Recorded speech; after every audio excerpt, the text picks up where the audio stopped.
on a subjective level, and I'm 82 years old now, and on a subjective level, in my lifetime, I've not experienced such darkness, a sense of darkness and despondency, and confusion and discouragement on the part of progressive people.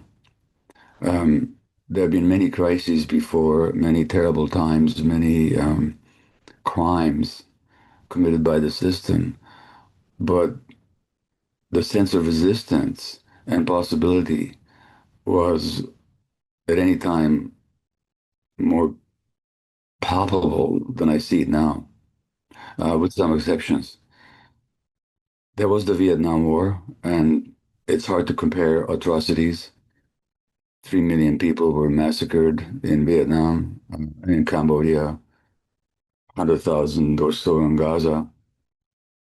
But there was a sense of resistance then, and a belief in the possibility of stopping it. Um, that seems less available now. It seems like I know that people are resisting, but the system's relentless imposition of power and arbitrary behavior has never been more untrammeled. And that's on the one hand. And on the other hand, the gloves are off. Like the imperial system, of which the United States is the main hegemon, um, used to hide behind various um, attractive labels and slogans such as democracy and freedom. It was always a hypocrisy, but not no even now it no longer even bothers to do that. So that they go into Gaza with real estate ambitions, or they take over Venezuela, not talking about democracy and all that nonsense, but saying we want the oil. So that on the one hand, on the left, I think there's a sense of shock, despondence on the part of a lot of people, and on the part of the system, there's an untrammeled, undisguised greed and power imposition. No, I know there's some lovely possibilities. I know there's resistance in Minnesota in the States. I know that Mayor Mamdani represents some hope for some people, at least in the area of New York. But systemically, I'm seeing what I'm seeing. It's very weighty to hear someone say that who not only has experienced more life chronologically than I have, but who has specifically endured a great deal personally. To hear a Holocaust survivor say that this moment in time feels uniquely pessimistic is pretty heavy. And that's, I mean, it's a conversation I have with my own mother frequently at Mm. various points in my political life, when I was very frustrated about the failure of the Bernie movement and the election of Biden. She says, well, this is how it felt to progressives, third party voters like me when Clinton got elected and we left the country and, these things come in cycles. But more recently, we've been having a different kind of conversation about whether or not this moment does feel uniquely different.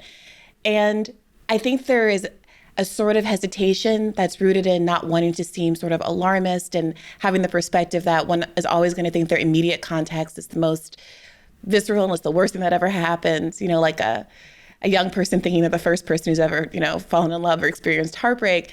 But I think we're all sort of getting past that and coming to terms with the fact that this really might be different. We might be crossing Rubicons that can't be retread, and then what to do about that. And in my position, I vacillate between kind of embracing my frustrations, retreating inward to say, well, let me just enjoy what life still has on offer.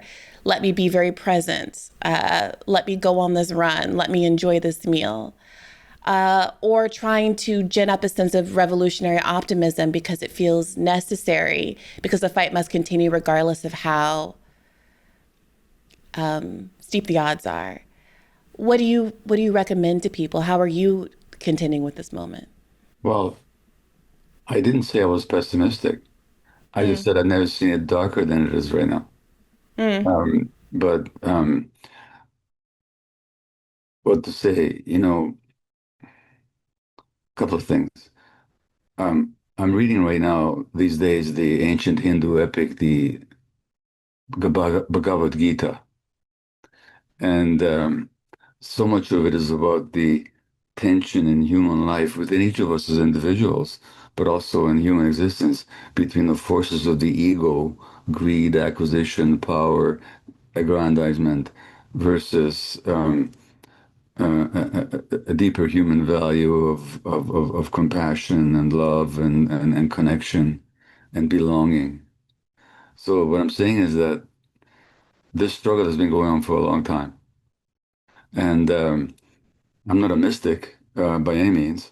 Um, but, in Hindu times, I'm talking about like 2000, 2,500 years ago, they talked about ages of cycles that we go through. And they talked about Kali Yuga, which is kind of a dark age. And we're right now in an age of Kali Yuga, of a dark age. But it is cyclical. And we're not the first generation ever or set of generations ever in human history to go through a very, very dark time. Um,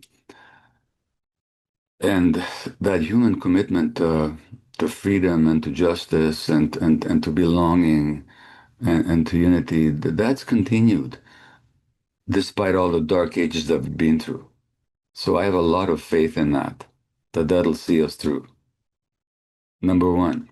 Uh, so it is a question of how do we approach what we see right now? Now, unlike you, I was not disappointed or disillusioned by the Bernie phenomenon because I never believed in it. Mm. So partly this word disillusionment, people often say I was disillusioned, and I say, well, would you rather be illusioned or disillusioned? Would you rather believe in fairy tales or would you rather see reality? The idea that Bernie would ever transform the system was, to my mind, I'm not going to, I know you worked with him, so I'm not dismissing the idealism and the commitment and the organization and the work that went into it. But I never thought for a minute that even if he won, he wouldn't win. But I never even thought they'd give him a chance to win, which is exactly what happened. So I don't, these little, these setbacks don't disillusion me. So what am I saying?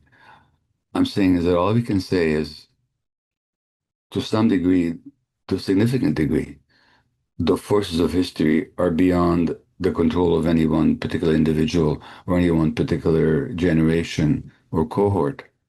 But that doesn't mean we can't contribute. And then the question is, to go back to what you said is, if I can rephrase what you said is, what contribution can we make in the present given what's going on? Not do we give up? Well, certainly, and I would say that I didn't. Um,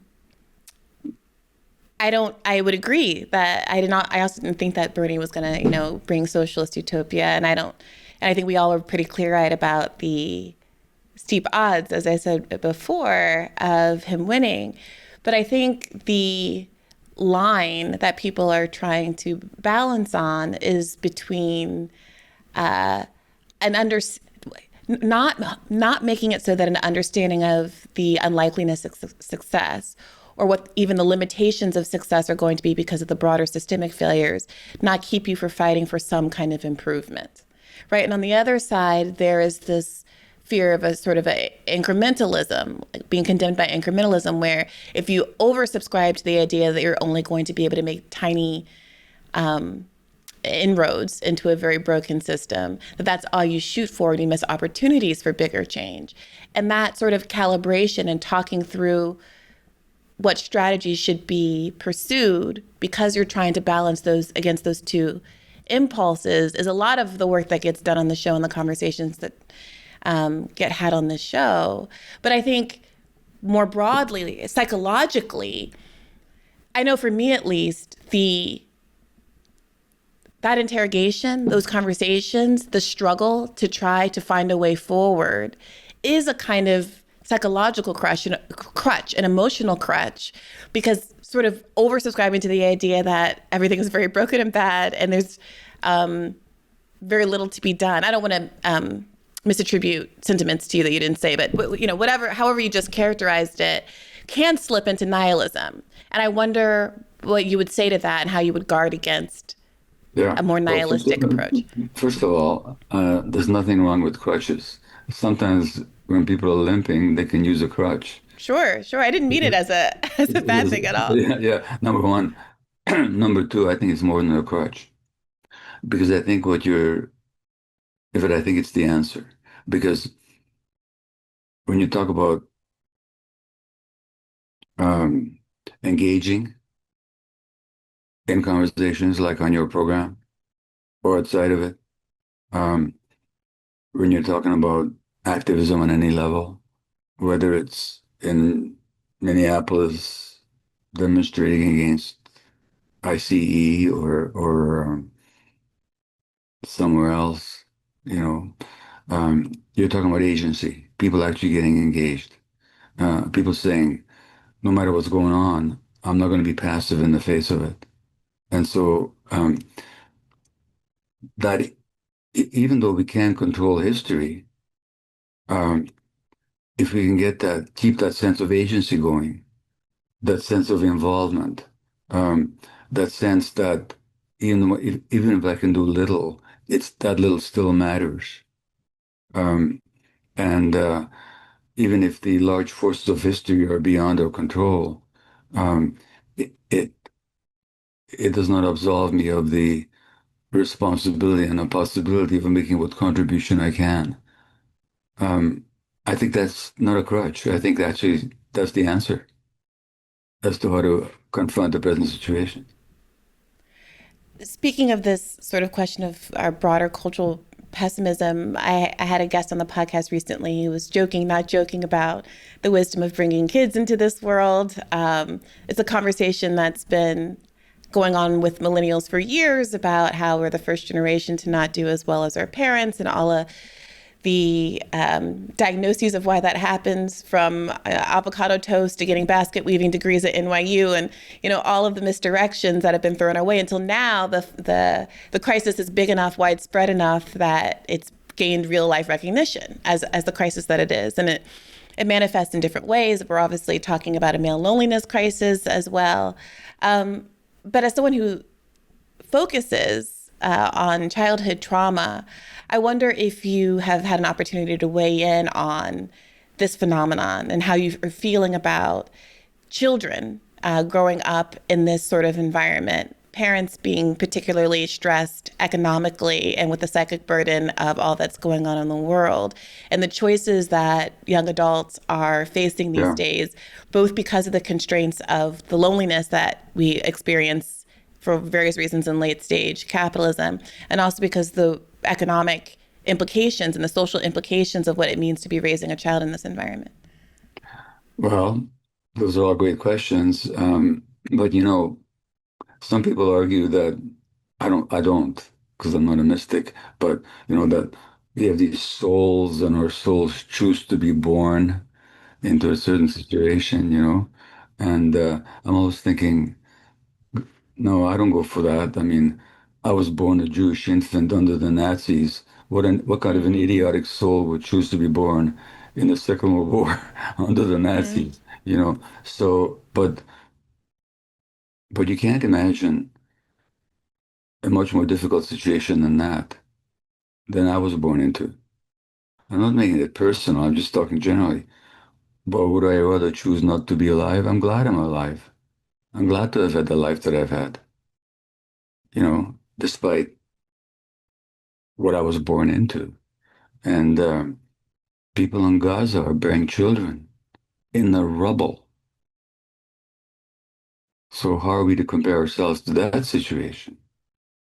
And they're welcoming their children.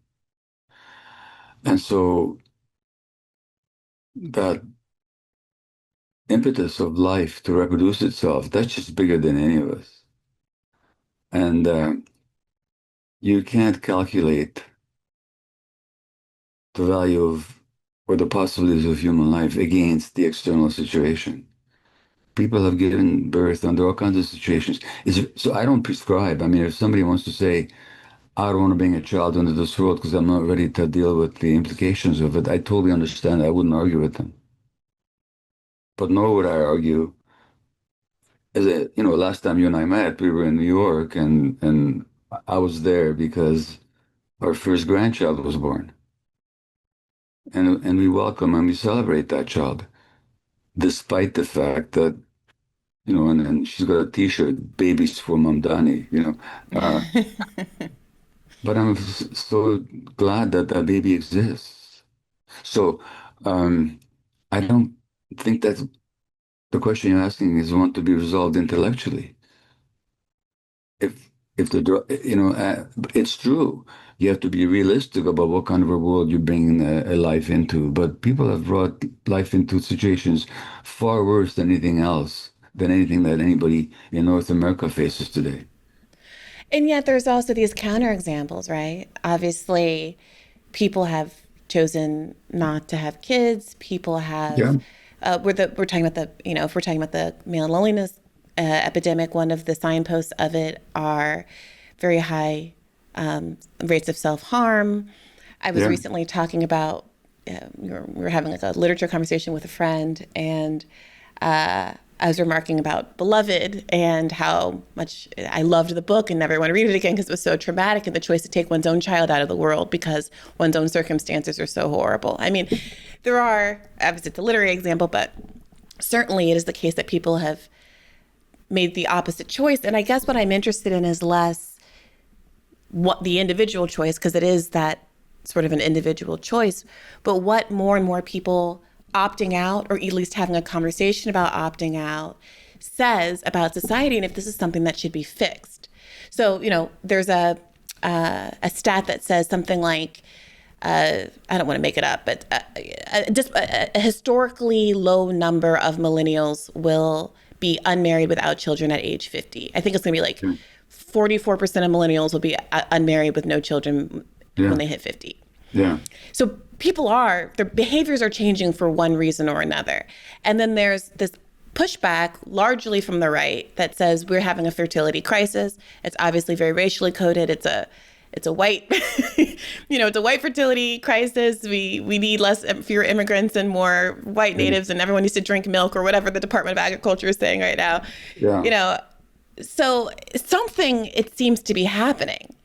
And there are some on the left. A couple of years ago, Elizabeth Brinding wrote an article about how the left needs to not abandon the kind of natalist conversation because we don't want to cede that ground to the right. And I'm curious, is this something? Do you think there's something, an argument, a debate, a push that the left should be involved in?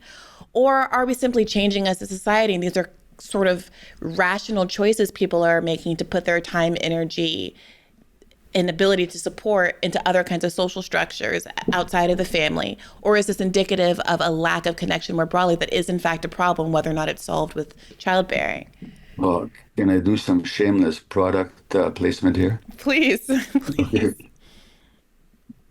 All right. So, here's my most recent book, The Myth of Normal, Hmm. Trauma, Illness, and Healing in a Toxic Culture. Okay. Hmm. And I'm putting it's a New York Times bestseller, published 43 languages. It deals with the nature of the society and the relationship of individual illness, malfunction, dysfunction to the nature of the culture. So you mentioned, and I'm saying it's a toxic culture. It's a culture that um, denies and perverts human needs and commodifies everything and separates people from their own true selves and from one another. And you mentioned loneliness. Well, there's a loneliness epidemic in the Western world. In Britain, they appointed a minister for loneliness, for God's sakes. And um, the rates of loneliness is rapidly rising, and loneliness is a major health risk. A person with extreme loneliness is at much at risk for disease as somebody who smokes a pack of cigarettes a day. And furthermore, uh, people who are lonely, their immune system suffers because we're social creatures, biopsychosocial creatures. So our biology is very much modulated by our emotions, which are very much under the influence of our human interactions or social relationships.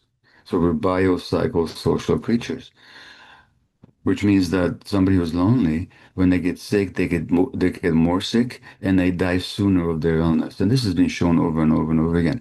And this is a feature of neoliberal society. It began, the loneliness epidemic, you can date it back to the Thatcher and Reagan years, exacerbated by the other neoliberals, whether Republican or Labor or conservative or Democrat. So this has been going on, and your former um, Surgeon General Vivek Murthy wrote a book on loneliness as a Mm. health hazard. It's that bad. Um, Number one. Number two, self-cutting that you mentioned. Yes, there's an epidemic of that. And what is that all about?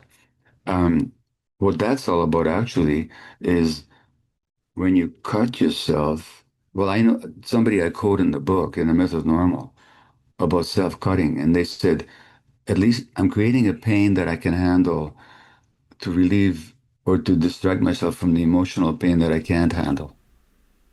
So the Mm-hmm. self-cutting, um, it's interesting what it does. When you cut yourself, your body, your brain releases pain-relieving medications, internal opiate-like medications, endorphins. So the self-cutting is actually a way of self-soothing. Mm. Now, why do so many people, especially young people, driven in that direction so that it's as an epidemic of self-harm, self-cutting? It's because the toxicity of the culture means that people's emotional needs are not met. And people are so isolated, they're hurting so much. Um, Children are carrying so many stresses that there are many forms of escape. Self-cutting is one of them, a temporary form of escape. So, um, responding to all that is a social question. It is a political question because these are consequences of neoliberal capitalist society. And so that although we have to, on the individual level, we have to help people in a clinical way, um, but on a social level, when you address these phenomena, you have to look at the nature of this culture and go back to our previous conversation. You need communion, community, action, activism, agency to bring people together to counter the toxicity of the culture.